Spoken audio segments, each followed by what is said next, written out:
내가 죽었는지 살았는지 왜 남이 판정합니까? 이상하지 않습니까? 내가 있는 자리에 죽음은 없습니다. 죽음이 있는 그 자리에 나는 없습니다. 있음의 자리에 없음이 있을 수가 없습니다. 빛이 있는 자리에 어둠이 있을 수 없는 것과 같습니다. 내가 존재하는 자리에 죽음은 있을 수가 없습니다. 존재는 그 자체로 실제합니다. 육체의 소멸이 과연 나의 소멸인가? 우리는 그럴 수 없습니다.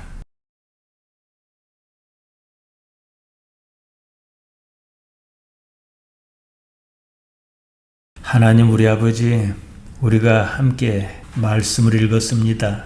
아버지께서 도와주옵소서. 종을 도와주시고 우리를 도와주사 영원하신 하나님의 말씀을 듣게 하여 주옵소서. 그 말씀으로 세상을 살겠나이다. 우리에게 은혜 주시기를 바라오며 예수님 이름으로 기도하옵나이다. 아멘. 교회 문제로 좀 마음이 좀 그렇습니다. 제가 아주 진부하지만 재밌는 얘기를 하나 하겠습니다. 남편이 나이가 들어 병원에 실려갔습니다. 말도 못하고 움직이지도 못했습니다. 의사가 아내에게 죽었습니다 이렇게 말했어요. 그 말이 병상에 누운 남편에게 들렸습니다. 남편은 병상 곁에 있는 아내의 치맛자락을 죽을 힘을 다해 쥐고 당겼습니다. 아직 안 죽고 살아있다고 신호를 보냈습니다. 아내가 눈치챘어요. 아내가 남편의 손을 가만히 떼어놓으면서 귀에다 대고 조용히 말했습니다. 의사가 죽었다 하지 않소. 우리 이제 죽은 것으로 합시다. 그랬다는 거예요. 의사가 죽었다고 하면 죽은 거예요. 제가 병상에 누웠습니다. 의사가 죽었다고 판정한 거예요. 그럼 나는 안 죽어도 죽은 거예요. 내가 죽었는지 살았는지 왜 남이 판정합니까? 이상하지 않습니까? 남이 판단한 그 기준은 육체입니다. 육체의 기식이 있는가 그것을 보고 판단합니다. 거기서 끝냅니다. 내가 있는 자리에 죽음은 없습니다. 죽음이 있는 그 자리에 나는 없습니다. 있는 것은 있고 없는 것은 없습니다. 있음의 자리에 없음이 있을 수가 없습니다.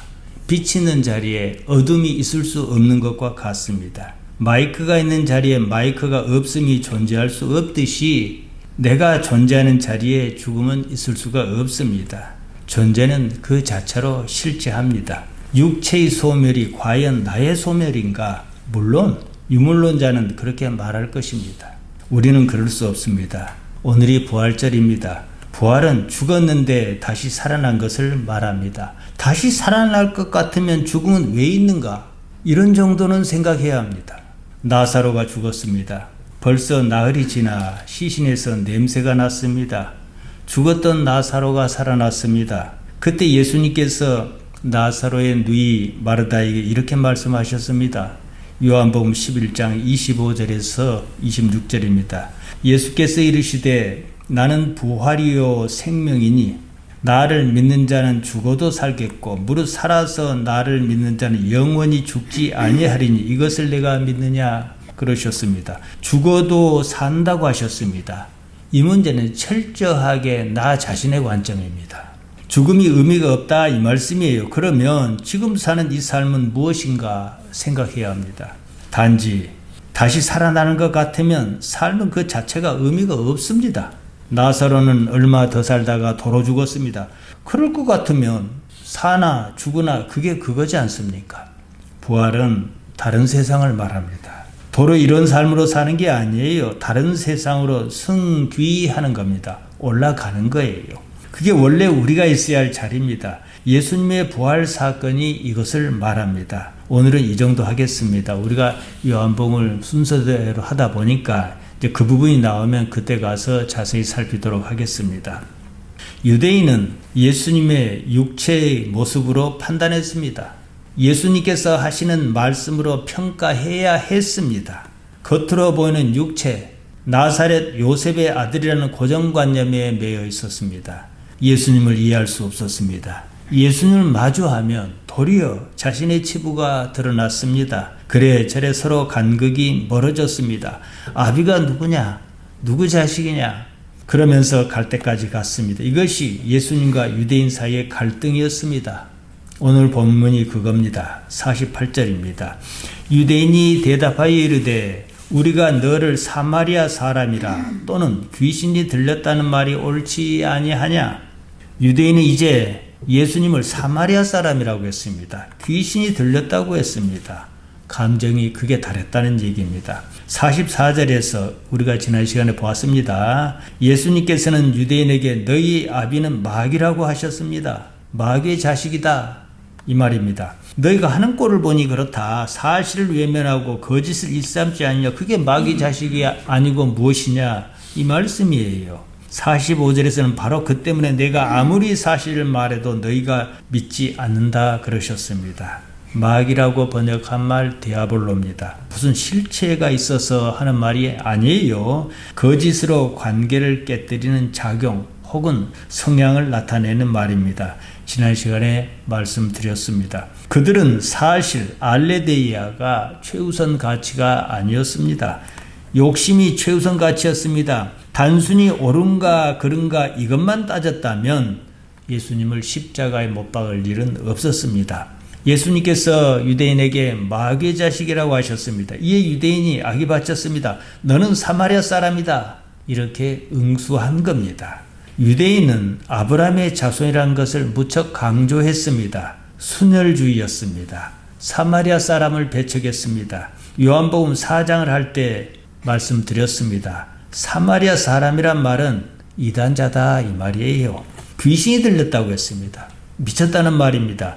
다이모니온을 귀신이라고 번역했습니다. 제정신이 아니란 뜻에서 한 말입니다. 무엇이 그 사람 안에 들어가서 미친 짓을 하는 것이 아니냐는 말입니다. 무슨 실체가 있어서 하는 말이 아니에요. 자기가 알지 못하는 나쁜 현상에 대한 수사적 표현입니다. 우리가 어떤 사람을 가리켜 귀신이 들렸네, 미쳤네 그러면 귀신이 들려서 귀신이 들렸다 하겠습니까? 미쳐서 미쳤다 하겠습니까? 그냥 알아듣는 말입니다. 인간이 인식하는 범위는 시대에 따라 변합니다. 중세만 해도 이해할 수 없는 행동을 하는 사람이 있으면 그 사람 안에 무슨 악한 것이 들어가 있어서 그런다고 생각했습니다. 20세기에 들어서 인간의 정신은 마냥 온전한 것만은 아니다. 외부 환경에 따라 영향을 받는다는 것이 드러났습니다. 오스트리아의 신경과 의사 프로이트는 무의식의 개념을 제시했습니다. 이때부터 인간의 심리를 분석하기 시작했습니다. 이게 바로 정신분석학입니다. 그래서 오늘날 정신신경과 또 정신의학과 이런 데가 있지 않습니까? 인간의 정신은 온전하지 않다는 것을 이해하기 시작했습니다. 예수님과 유대인이 이런 논쟁을 벌인 지 2000년이 지났습니다. 예수님께서 당시 유대인의 가장 큰 문제가 에피디미아라고 지적하셨습니다. 우리가 44절에서 보았습니다. 그들은 에피디미아, 욕망에 따라 반응했습니다. 욕망의 노예였습니다. 그들은 하나님을 단지 욕망의 수단으로 생각했습니다. 욕망에 눈먼 나머지 사실을 보는 능력을 잃었습니다. 유대인은 예수님이 갈릴리 출신인 것을 익히 알고 있었습니다. 갈릴리는 비록 변방일지라도 유대였습니다. 사실을 알았음에도 예수님을 사마리아 사람이라고 했습니다. 그들에게 사실은 그리 중요하지 않았습니다. 귀신이 들렸다는 말이 그렇습니다. 누가 미쳐서 미쳤다고 하겠습니까? 모든 사람이 귀신이 들렸다고 합시다. 그러면 귀신이 들리지 않은 사람이 귀신이 들린 겁니다. 이단은 자기가 이단이라고 하지 않습니다. 49절입니다. 예수께서 대답하시되 나는 귀신 들린 것이 아니라 오직 내 아버지를 공경함이거늘 너희가 나를 무시하는도다. 내가 귀신이 들리지 않았으면 누가 귀신이 들렸습니까? 귀신이 들렸다고 말하는 그 사람이 귀신이 들린 것입니다. 오늘날 교회가 쇠퇴하고 있습니다. 신학 공부를 하겠다는 사람이 없다고 합니다. 불교도 마찬가지입니다. 승려를 지원하는 사람이 없다고 합니다. 과거에 그만큼 귀신이 지금은 꼭 그만큼 사라져서 그런 겁니다. 종교의 영역이 그만큼 좁아졌다는 방증입니다. 더 이상은 귀신파리로 종교를 유지하기 힘든 상황에 이르렀다는 말입니다. 과거에는 알 수 없는 일이 참으로 많았습니다. 알 수 없는 영역이 많으면 많을수록 종교에 의존하는 성향이 커집니다. 과학이 발달하면서 알 수 없는 영역이 많이 줄었습니다. 이러면서 종교가 위기를 느꼈습니다. 권력과 손을 잡았습니다. 그래서 지금 신천지나 통일교가 그 길을 걸었던 거예요. 기존의 교회에서 다를 것은 없습니다. 종교의 정치개혁은 그 자체가 말세 현상입니다. 더는 신비로울 것이 없는 세상입니다. 종교의 미천이 드러났습니다. 지금도 마귀 타령, 귀신 타령하면 답이 없다는 말입니다. 누가 그 존재의 본질에 관심을 가질 것이냐? 결국은 이렇게 접근해야 합니다. 예수님께서 사역하실 그때나 지금이나 하나도 변하지 않은 것이 있습니다. 본질입니다. 오직 내 아버지를 공경한다고 하셨습니다. 그래서 공경하다는 말 티모는 존경한다, 귀히 여긴다 이런 뜻입니다. 요한복음 5장 42절에서 우리가 보았습니다. 예수님께서 유대인에게 이렇게 말씀하셨습니다. 다만 하나님을 사랑하는 것이 너희 속에 없음을 알았노라. 똑같은 말씀입니다. 그들은 하나님을 사랑하지 않았습니다. 하나님을 섬기는 이유가 무엇이었겠습니까?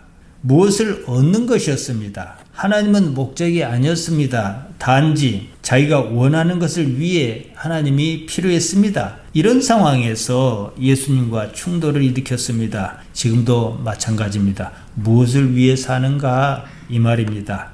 인생의 목적은요, 하나님입니다. 하나님을 아는 것이 인생의 목적이에요. 이게 요한복음 17장 3절에서 말하는 바입니다. 영생이에요.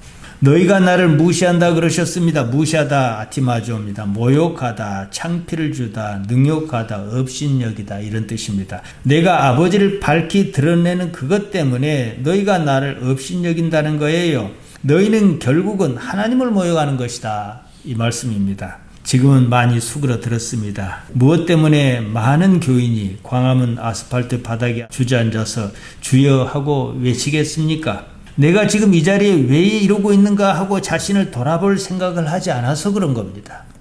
50절입니다. 나는 내 영광을 구하지 아니하나 구하고 판단하시는 이가 계시니라. 이 말씀도 이미 하셨습니다. 요한복음 5장 43절과 44절입니다. 나는 내 아버지의 이름으로 왔음에 너희가 영접하지 아니하나 만일 다른 사람이 자기 이름으로 오면 영접하리라. 너희가 서로 영광을 취하고 유일하신 하나님께로부터는 영광은 구하지 아니하니 어찌 나를 믿을 수 있느냐 이러셨습니다. 결론은 이렇습니다. 하나님을 사랑하는 마음이 없는 사람은 예수님을 배척할 수밖에 없습니다. 하나님은 눈에 보이지 않습니다. 눈에 보이지 않기 때문에 자기 마음대로 재단하고 해석합니다. 예수님은 당장 눈에 보이는 현실입니다. 예수님이라는 존재 자체가 사실을 꿰뚫습니다. 당신은 세상의 빛이었습니다. 12절에서 보았습니다. 빛은 사실을 드러냅니다. 그들의 마음은 시커맸습니다. 당장 눈에 보이지 않는 하나님을 마음대로 재단했습니다. 하나님은 단지 자기가 원하는 것을 이루는 수단이었습니다. 자신의 거짓이 사실 앞에서, 자신의 어둠이 빛 앞에서 견디지 못하겠는 거예요. 거기에 악이 바쳤습니다. 예수님의 사건은 단순히 이 문제입니다. 50절이 말하는 바 예수님께서는 하나님만 생각하셨다는 말입니다. 세상은 가도 하나님은 남습니다. 이것이 나사렛 그분이 초지일관 보이신 삶의 자세였습니다. 세상을 사는 방식이었습니다. 우리 기독신앙은 이 문제입니다. 51절입니다. 진실로 진실로 너희에게 이르노니 사람이 만일 내 말을 지키면 영원히 죽음을 보지 아니하리라. 아멘 아멘. 진실로 진실로. 요한은 이 말을 반복해서 썼습니다. 아멘은 히브리 말로 아멘인데 그걸 헬라 말로 음가 그대로 표기한 거예요. 아멘은 원형의 아만입니다. 견고하다, 신실하다, 믿을 수 있다 이 뜻입니다. 따라서 아멘은 확고하다는 뜻으로 신뢰를 말합니다. 신뢰한다는 말이에요. 하박국 2장 4절에 보면 의인은 믿음으로 말미암아 살리라 그랬습니다. 여기서 믿음이란 말은 에무나입니다. 명사로 쓴 거예요. 진실, 변함없음, 신뢰 이런 뜻입니다. 헬라 말에서 여기에 해당하는 말이 피스티스입니다. 에무나는 본질적으로 알레데이아, 사실이 그 기반입니다. 에무나는 관계적이며 신뢰가 중심입니다. 알레데이아는 인식적으로 드러난 것을 뜻합니다. 전자는 믿을만한가를 뜻하며 후자는 사실인가를 뜻합니다. 사실을 믿어야 하는 거예요. 구약 성경은 신약 성경과 쓰인 언어가 다릅니다. 구약 성경은 히브리 말로 쓰였고 신약 성경은 헬라 말로 쓰였어요. 신약 성경의 헬라 말이 구약 성경 히브리 말에서는 어떻게 쓰였는가 이것을 따져봐야 하는 거예요. 마침 그게 있습니다. 그것을 70인역 성경이라고 합니다. 70명 또는 72명의 유대인 학자가 구약 성경을 헬라 말로 번역했다고 해서 70인역이라고 합니다. 이것이 중요한 이유가 있습니다. 70인역에서는 히브리 말로 에무나는 종종 헬라 말 알레데이아로 번역했다는 거예요. 왜 이렇게 번역했을까? 에무나는 보통 믿음이라고 번역하는 말이거든요. 믿어야 하는 것은 사실이라는 말이에요. 거짓을 믿을 수는 없습니다. 사실은 그대로 드러납니다. 이게 알레데이아라는 거예요. 사실에 해당하는 히브리 말이 없냐? 그건 또 아니에요. 에메트입니다. 에메트조차도 에무나와 뿌리가 같습니다. 그러니까 믿음과 사실은 한 뿌리라는 거예요. 이 거짓, 너희는 거짓의 자식이다, 뭐 어둠의 자식이다, 다 같은 말이에요. 사실이 아닌 거지요. 사실이 아닌 것은 믿을 이유가 없습니다. 내 말을 지키면 영원히 죽음을 보지 아니하리라고 말씀하셨습니다. 영원히 죽지 않는다는 말이 무엇이겠습니까? 죽어도 산다 이 말이에요. 제가 앞서 나사로 사건을 말씀드렸습니다. 존재는요, 영원합니다. 다만 그 존재의 기반이 무엇인가 여기에 따라 존재의 상황이 달라질 뿐입니다. 각기 다른 상황을 인간의 언어로 상징하는 말이 바로 천국과 지옥이에요. 마태는 영생과 영벌이라고 했습니다. 마태복음 25장 46절입니다. 그들은 영벌에 의인들은 영생에 들어가리라 하시니라. 영생, 조의 아이온이었습니다. 삶이 영원하다 이 말이에요. 여기 반대 개념이 영벌, 콜라시스 아이온이었습니다. 이 말은 여기에 딱 한 번 나옵니다. 콜라시스는 징벌, 형벌을 뜻합니다. 자, 여러분 한번 보세요. 영벌이 뭐겠습니까? 영원히 안 죽고 산다는 말이잖아요. 벌 받으며 산다 이 말이에요. 그것도 안 죽는 거잖아요. 그러니까 죽음 자체는 없어요. 다만 어떤 삶이냐는 거예요. 우리가 똑같이 이 세상을 살면서 어쩝니까? 어쩔 때는 나는 행복해 하고 살지만 어떨 때는 내 삶은 왜 이러지 하고 살잖아요.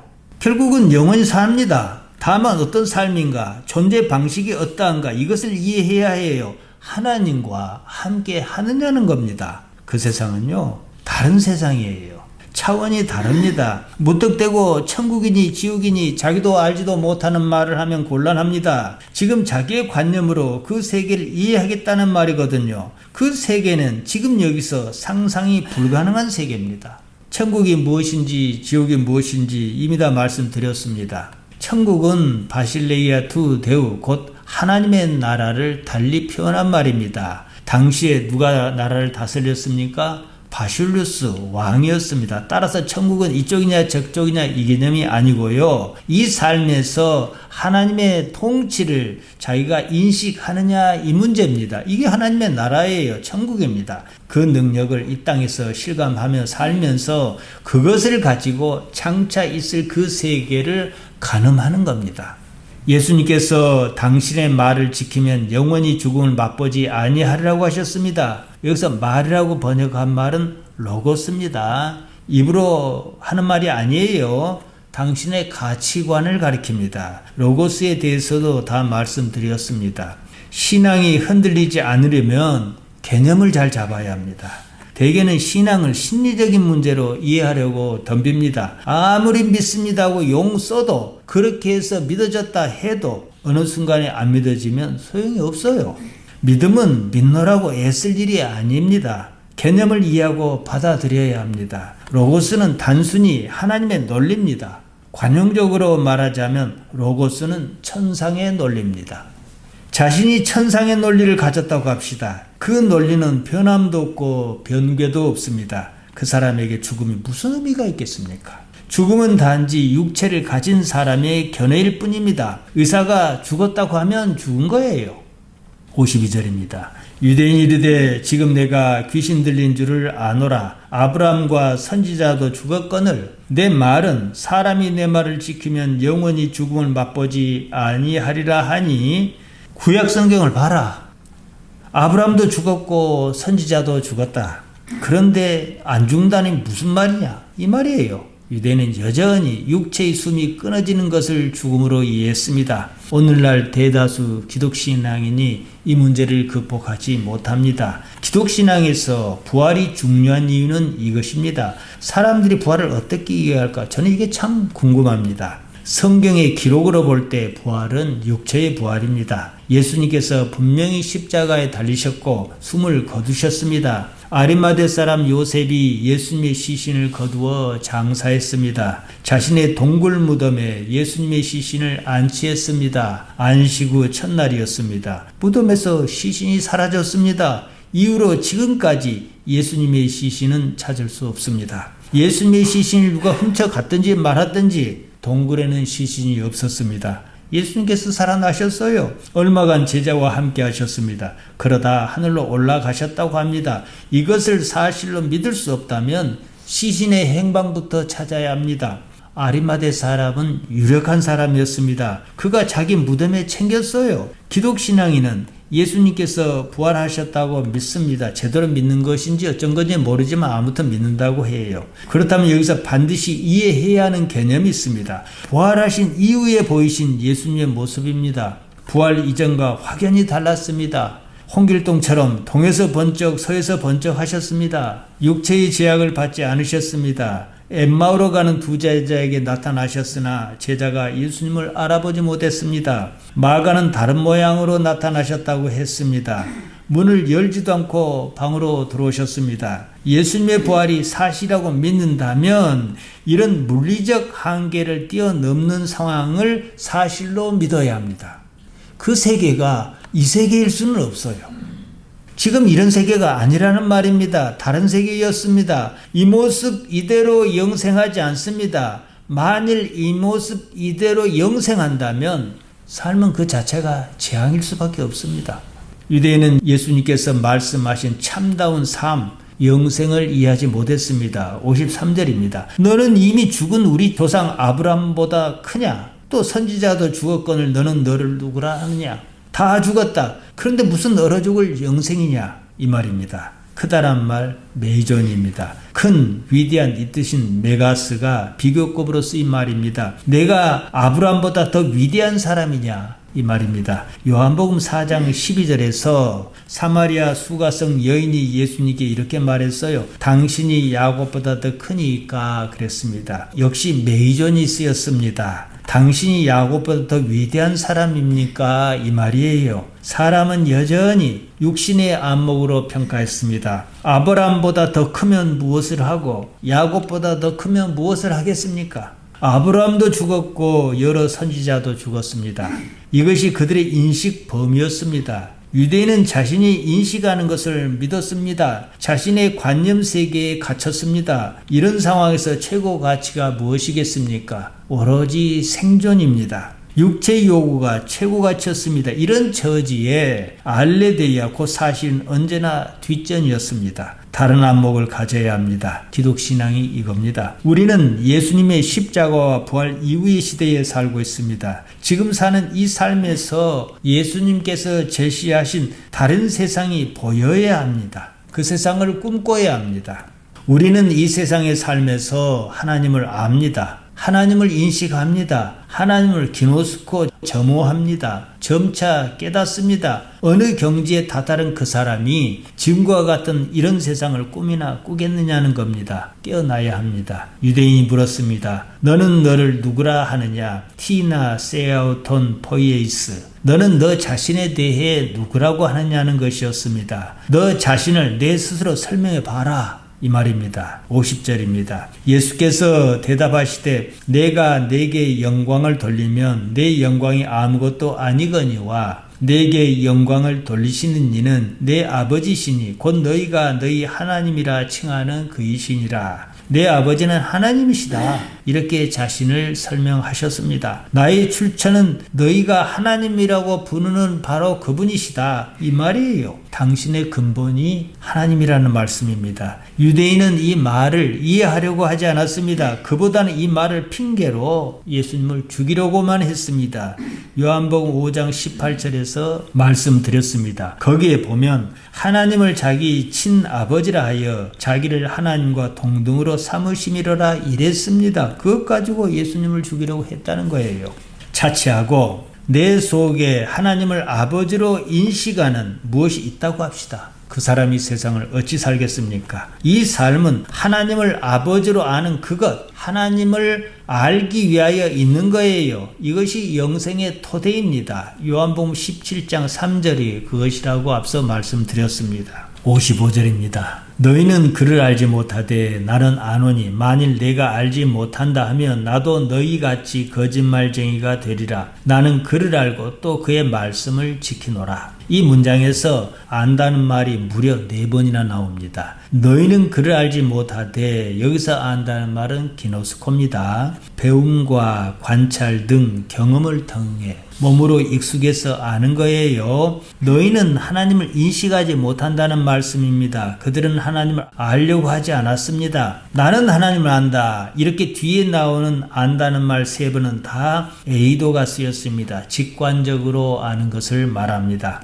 나는 거짓말쟁이가 아니라고 하셨습니다. 하나님을 안다는 말에 대한 자신의 보증입니다. 어떻게 알았든지 간에 예수님께서는 하나님을 아셨습니다. 하나님을 아버지로 안 이상 이 세상을 어떻게 살겠습니까? 뻔하지 않습니까? 여기서 안다는 말은 결국 이 문제입니다. 나는 그를 알고 또 그의 말씀을 지키노라 이러셨습니다. 그 말씀입니다. 56절입니다. 너희 조상 아브라함은 나의 때 볼 것을 즐거워하다가 보고 기뻐하였느니라. 여기서 또다시 유대인과 틀어집니다. 아브라함이 무엇을 봤냐는 거예요. 아브라함이 기대한 것 내지는 소망입니다. 아브라함이 하나님의 삶이 드러난 그날을 보았다고 보는 것이 맞습니다. 하나님을 바랐던 것에 대한 궁극적인 기대감입니다.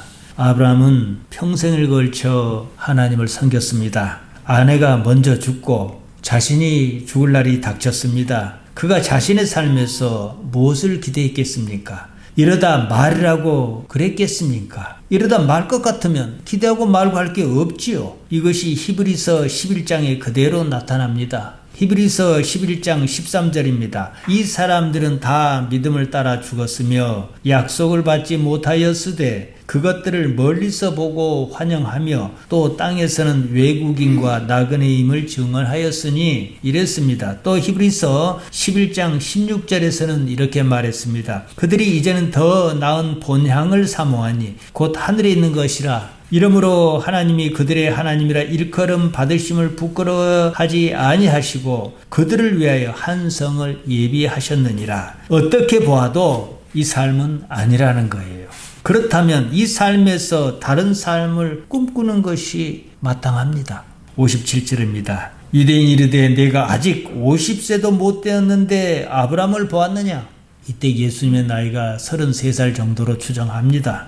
아니 세상을 다 살지도 않아놓고 어떻게 아브라함을 봤느냐고 하냐 이 말입니다. 유대인은 여전히 현실의 삶에 안주하고 거기에 매여 있었습니다. 육신의 안목으로 하나님을 바라봤습니다. 거기서 기대하는 건 뻔했습니다. 잘 먹고 잘 살다가 그냥 죽고 마는 것이었습니다. 삶이 그런 것이라면 잘 살면 무엇을 하고 못 살면 또 무엇을 하겠습니까? 내가 아브라함을 보았느냐? 말 같지도 않은 소리는 하지 말아라 그랬습니다. 애초에 긍정도 동의도 하지 않겠다는 말입니다. 예수님 말씀에서 진리를 파악하고 싶은 생각이 아예 없었습니다. 예수님께서 그들이 그런 줄을 아셨습니다. 이제는 말이 통하지 않았습니다. 듣든지 말든지 당신이 하고 싶은 말씀을 막 하셨습니다. 58절입니다. 예수께서 이르시되 진실로 진실로 너희에게 이르노니 아브라함이 나기 전부터 내가 있느니라 하시니 아예 말을 못하게 못을 박아 버리셨습니다. 여러분은 이 말씀을 어떻게 이해하십니까?